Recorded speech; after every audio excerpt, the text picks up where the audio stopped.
Bright future 24x7 online ನ್ಯೂಸಿಗೆ ತಮಗೆಲ್ಲರಿಗೂ ಸ್ವಾಗತ.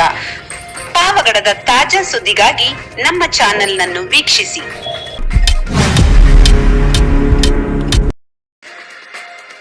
ನಮಸ್ಕಾರ.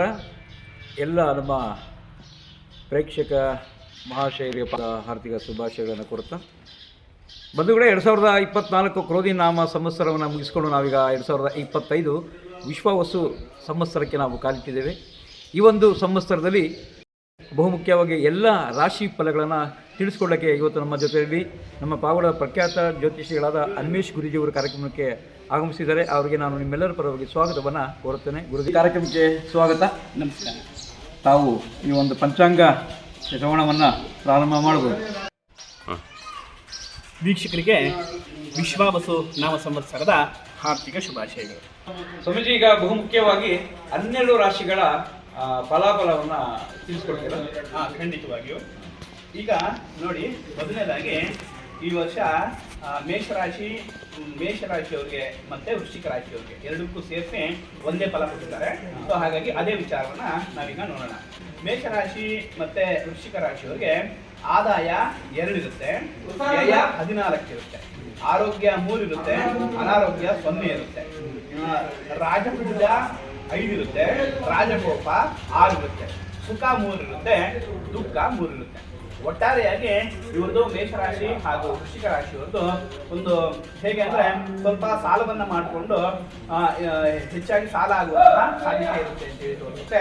ಆ ಒಂದು ಕಾರಣಕ್ಕೆ ಇವರು ಏನು ಮಾಡಬೇಕು ಅಂದರೆ ಅವ್ರ ಕೆಲಸದಲ್ಲಿ ಕೂಡ ಸ್ವಲ್ಪ ನಷ್ಟ ಆಗುವಂತಹ ಸಾಧ್ಯತೆ ಇರುತ್ತೆ ಈ ವರ್ಷ ಎರಡು ರಾಶಿಯವರಿಗೆ.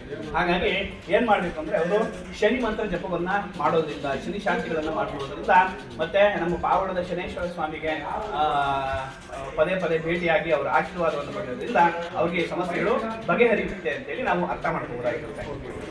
ನಂತರ ಮುಂದುವರೆದು ನಾವು ವೃಷಭ ರಾಶಿ ಹಾಗೂ ತುಲಾ ರಾಶಿಯ ವಿಚಾರವನ್ನು ನಾವೀಗ ನೋಡೋಣ. ಈಗ ವೃಷಭ ಹಾಗೂ ತುಲಾ ರಾಶಿಗೆ ಆದಾಯ 11 ಇರುತ್ತೆ, ವ್ಯಯ 5 ಇರುತ್ತೆ, ಆರೋಗ್ಯ 0 ಇರುತ್ತೆ, ಅನಾರೋಗ್ಯನೇ 4 ಇರುತ್ತೆ, ರಾಜಪೂಜಾ 4 ಇರುತ್ತೆ, ರಾಜಕೋಪ 2 ಇರುತ್ತೆ, ಮತ್ತೆ ಸುಖ 6 ಇರುತ್ತೆ, ದುಃಖ 3 ಇರುತ್ತೆ. ಅಂದ್ರೆ ಅವ್ರಿಗೆ ಈ ವರ್ಷ ಸ್ವಲ್ಪ ಅವ್ರಿಗೆ ಎರಡು ರಾಶಿಯವ್ರಿಗೆ ಸ್ವಲ್ಪ ಆರೋಗ್ಯ ಸಮಸ್ಯೆಗಳು ಹೆಚ್ಚಾಗಿರುತ್ತೆ ಅಂತೇಳಿ ನಾವು ಅರ್ಥ ಮಾಡ್ಕೋಬೋದಾಗಿರುತ್ತೆ. ಹಾಗಾಗಿ ಅವ್ರು ಏನ್ ಮಾಡ್ಬೇಕು ಅಂದ್ರೆ ಇವರು ಗುರು ಮಂತ್ರ ಜಪವನ್ನ ಮಾಡುವಂಥದ್ದು, ಮತ್ತೆ ಗುರುಗಳ ಕ್ಷೇತ್ರಕ್ಕೆ ಪದೇ ಪದೇ ಭೇಟಿ ನೀಡಿ ಅವರ ಆ ರೀತಿಯಾಗಿ ಗುರುಗಳ ಕ್ಷೇತ್ರಕ್ಕೆ ಮೂಲ ಕ್ಷೇತ್ರಗಳಿಗೆ ಭೇಟಿ ಮಾಡೋದ್ರಿಂದ ಇವ್ರಿಗೆ ಅನೇಕ ಸಮಸ್ಯೆಗಳು ಬಗೆಹರಿಯುತ್ತೆ ಅಂತೇಳಿ ನಾವು ಅರ್ಥ ಮಾಡ್ಕೋಬೋದಾಗಿರುತ್ತೆ. ಈಗ ಮಿಥುನ ಹಾಗೂ ಕನ್ಯಾ ರಾಶಿಯ ವಿಚಾರವನ್ನು ನಾವು ನೋಡೋದಾದ್ರೆ ಇವರಿಗೆ ಆದಾಯ 14 ಇರುತ್ತೆ, ವ್ಯಯ 2 ಇರುತ್ತೆ, ಆರೋಗ್ಯ 2 ಇರುತ್ತೆ, ಅನಾರೋಗ್ಯ 5 ಇರುತ್ತೆ, ಮತ್ತೆ ರಾಜಪೂಜಾ 1 ಇರುತ್ತೆ, ರಾಜಕೋಪ 2 ಇರುತ್ತೆ, ಮತ್ತೆ ಸುಖ 6 ಇರುತ್ತೆ, ದುಃಖ 3 ಇರುತ್ತೆ.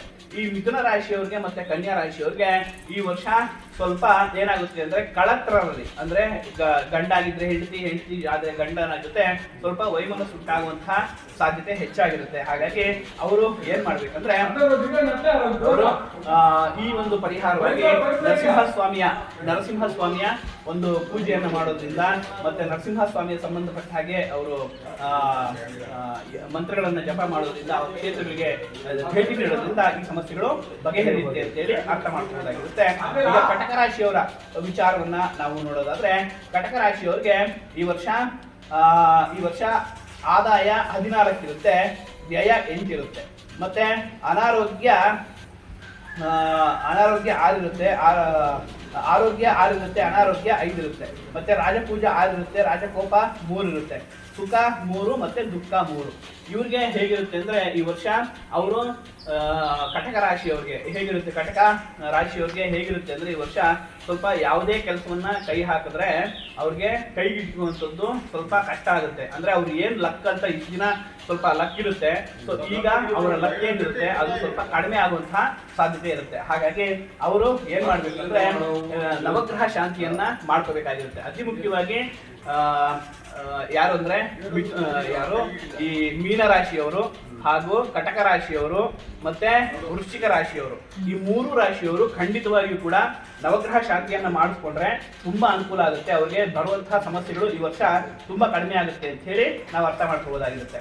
ಮತ್ತೆ ಈಗ ಸಿಂಹರಾಶಿಯವರ ವಿಚಾರವನ್ನ ನಾವು ನೋಡೋದಾದ್ರೆ, ಸಿಂಹರಾಶಿಯ ಆದಾಯ 11 ಇರುತ್ತೆ, ವ್ಯಯ 11 ಇರುತ್ತೆ, ಮತ್ತೆ ಆರೋಗ್ಯ 4 ಇರುತ್ತೆ, ಅನಾರೋಗ್ಯ 4 ಇರುತ್ತೆ, ರಾಜಪೂಜಾ 2 ಇರುತ್ತೆ, ರಾಜಕೋಪ 6 ಇರುತ್ತೆ, ಮತ್ತೆ ಸುಖ 3 ಹಾಗೂ ದುಃಖ 3 ಇರುತ್ತೆ. ಈ ರೀತಿಯಾಗಿ ಇರೋದ್ರಿಂದ ಅವ್ರಿಗೆ ಸ್ವಲ್ಪ ಏನಾಗುತ್ತೆ, ಅವ್ರಿಗೆ ಯಾವುದೇ ಒಂದು ವಿಚಾರದಲ್ಲಿ ಸ್ವಲ್ಪ ಅಡಚಣೆಗಳು ಅಂದ್ರೆ ಅತಿ ಮುಖ್ಯವಾಗಿ ಅವ್ರು ಯಾರನ್ನ ನಂಬಿರ್ತಾರೆ ಅವರಿಂದ ಸಮಸ್ಯೆ ಆಗುವಂತಹ ಸಾಧ್ಯತೆ ಹೆಚ್ಚಾಗಿರುತ್ತೆ. ಮತ್ತೆ ಅವ್ರಿಗೆ ಸಡನ್ ಆಗಿ ಪ್ರಾಬ್ಲಮ್ಗಳು ಉಂಟಾಗುತ್ತೆ ಈ ವರ್ಷ. ಮತ್ತೆ ಅಪಘಾತಗಳು ಕೂಡ ಈ ರಾಶಿಯವರಿಗೆ ಸ್ವಲ್ಪ ಜಾತಕದ ಮೇಲೆ ಪ್ರಭಾವ ಬೀರುತ್ತೆ, ಅಪಘಾತಗಳಾಗುವಂತಹ ಸಾಧ್ಯತೆ ಇರುತ್ತೆ. ಹಾಗಾಗಿ ಅವರು ಈ ವಿಚಾರದಲ್ಲಿ ಎಚ್ಚರಿಕೆಯಾಗಿ ಇರಬೇಕಾಗಿರುತ್ತೆ. ಅವರು ಕಾಲಭೈರವ ಅಷ್ಟಕವನ್ನ ಅವರು ಹೇಳಿಕೊಟ್ರೆ ಅಥವಾ ಕಾಲಭೈರವನ ಸನ್ನಿಧಾನಕ್ಕೆ ಹೋಗಿ ಬಂದ್ರೆ ಅವ್ರಿಗೆ ಈ ಸಮಸ್ಯೆಗಳು ಬಗೆಹರಿಯುತ್ತೆ ಅಂತ ಹೇಳಿ ನಾವು ಅರ್ಥ ಮಾಡ್ಕೋಬಹುದಾಗಿರುತ್ತೆ. ನಂತರ ಧನಸ್ಸು ಮೀನರಾಶಿಯ ವಿಚಾರವನ್ನ ನಾವು ನೋಡೋದಾದ್ರೆ, ಆದಾಯ 5, ವ್ಯಯ 5, ಆರೋಗ್ಯ 1, ಅನಾರೋಗ್ಯ 1, ರಾಜಪೂಜಾ 4, ರಾಜಕೋಪ 2, ಸುಖ 6, ದುಃಖ 3. ಈ ರೀತಿಯಾಗಿ ಇವರ ವಿಚಾರಗಳು ಇರುತ್ತೆ.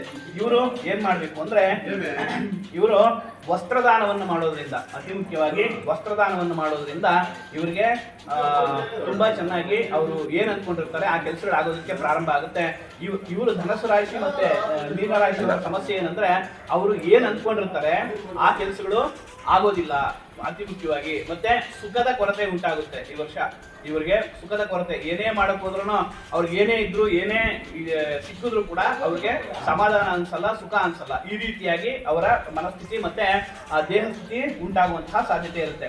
ಈಗ ಮಕರ ಹಾಗೂ ಕುಂಭರಾಶಿಯವರ ವಿಚಾರನ ನಾವು ನೋಡೋದಾದ್ರೆ, ಆದಾಯ 8 ಇರುತ್ತೆ, ವ್ಯಯ 14 ಇರುತ್ತೆ, ಆರೋಗ್ಯ 2, ಅನಾರೋಗ್ಯ 3, ಮತ್ತೆ ರಾಜಪೂಜಾ 5, ರಾಜಕೋಪ 6, ಸುಖ 3, ದುಃಖ 3 ಇರುತ್ತೆ. ಮತ್ತೆ ಇವರು ಏನ್ ಮಾಡ್ಬೇಕು ಅಂದ್ರೆ, ಇವ್ರು ಏನ್ ಮಾಡ್ಬೇಕು ಅಂದ್ರೆ, ಯಾವುದೇ ಕೈಲಾಗದಿರುವಂತ ವ್ಯಕ್ತಿಗಳಿಗೆ, ಅನಾಥರಿಗೆ, ವೃದ್ಧರಿಗೆ ಅನ್ನದಾನವನ್ನ ಮಾಡೋದ್ರಿಂದ ಇವ್ರಿಗೆ ತುಂಬಾ ಚೆನ್ನಾಗಿ ಅನುಕೂಲ ಆಗುತ್ತೆ ಇವರಿಬ್ಬರಿಗೆ.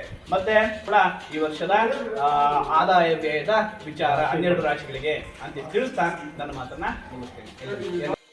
ಗುರುಜಿ, ಬಹುಮುಖ್ಯವಾಗಿ ಈಗ ಶನಿ ಸಂಚಾರದಿಂದ ಯಾವ್ಯಾವ ರಾಶಿಗಳಿಗೆ ತೊಂದರೆ ಆಗುತ್ತೆ, ಪರಿಹಾರ ಏನು ಅಂತ ನೋಡಿ. ಅತಿ ಮುಖ್ಯವಾಗಿ ಈಗ ಶನಿ ಸಂಚಾರದಿಂದ ತೊಂದರೆ ಆಗುವಂತಹ ರಾಶಿಗಳು ಯಾವ್ಯಾವು ಅಂದ್ರೆ, ಒಂದು ಮೇಷರಾಶಿಗೆ, ನಂತರ ಸಿಂಹರಾಶಿಗೆ, ತುಲಾ ರಾಶಿಗೆ, ನಂತರ ನೋಡಿ ಅತಿ ಮುಖ್ಯವಾಗಿ ಮೇಷರಾಶಿಯವರಿಗೆ, ಸಿಂಹರಾಶಿಯವರಿಗೆ,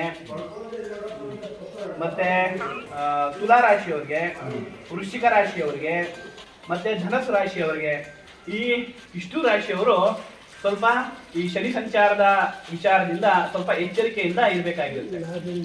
ಮತ್ತೆ ಅವರು ಅತಿ ಮುಖ್ಯವಾಗಿ ಏನ್ ಮಾಡ್ಬೋದು ಅಂದ್ರೆ ಅವ್ರಿಗೆ ಮುಖ್ಯವಾಗಿ ನಮ್ಮ ಶನಿದೇವರ ದೇವಸ್ಥಾನ, ಪಾವಗಡ ಶನಿದೇವರ ದೇವಸ್ಥಾನದಲ್ಲಿ ಆಗಾಗ ಹೋಗಿ ಬರುವಂಥದ್ದು, ಸ್ವಾಮಿಗೆ ದಕ್ಷಿಣೆಯನ್ನು ಹಾಕುವಂಥದ್ದು, ಮತ್ತೆ ಅಲ್ಲಿ ಕೈಲಾದ ಸೇವೆಯನ್ನು ಮಾಡುವಂಥದ್ದು ಮತ್ತೆ ಈ ಸಂದರ್ಭದಲ್ಲಿ ನಾನು ತಿಳಿಸೋದಕ್ಕೆ ಇಷ್ಟಪಡ್ತೀನಿ ಅಂತೇಳಿ ಹೇಳ್ತಾ ಇದ್ದೀನಿ. ಓಕೆ ಗುರುಜಿ, ಧನ್ಯವಾದಗಳು. ಇಲ್ಲಿವರೆಗೂ ನಮಗೆ ನಮ್ಮ ವಿಶ್ವಾಸು ಸಂವತ್ಸರದ ಫಲಾಫಲಗಳನ್ನ, ರಾಶಿ ಫಲಗಳನ್ನ, ಶನಿ ದೋಷದಿಂದ ಪರಿಹಾರಗಳೇನೋದ್ರ ಬಗ್ಗೆ ಬಹಳ ಅದ್ಭುತವಾಗಿ ವಿವರಿಸಿದ್ದೀರ. ತಮಗೆ ನಮ್ಮ ಪಾವಗಡ ಪವರ್ ನ್ಯೂಸ್ ಕಡೆಯಿಂದ ಅನಂತ ಧನ್ಯವಾದಗಳು. ಇಲ್ಲಿಗೆ ನಮ್ಮ ಇಂದಿನ ಸುದ್ದಿ ಮುಕ್ತಾಯವಾಯಿತು. ಮುಂದಿನ ಸುದ್ದಿಗಳಿಗಾಗಿ ನಮ್ಮ ಚಾನೆಲ್ ಅನ್ನು ಸಬ್ಸ್ಕ್ರೈಬ್ ಮಾಡಿ.